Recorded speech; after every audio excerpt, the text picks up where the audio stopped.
In this video, I will show you how to make your TikTok a creator account. First, you need to go on your profile action right here on your account, then tap on the three dots on your right upper side, go settings and privacy, then go manage account on the first selection.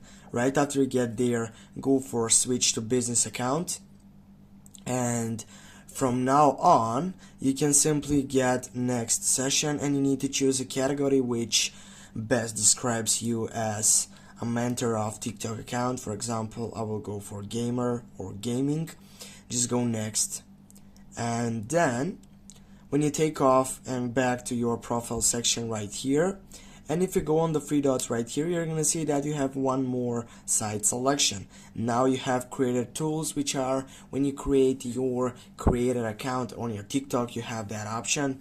And if you go settings and privacy, and if you go again on manage account, you're gonna see that right now you have just the option to switch to your personal account.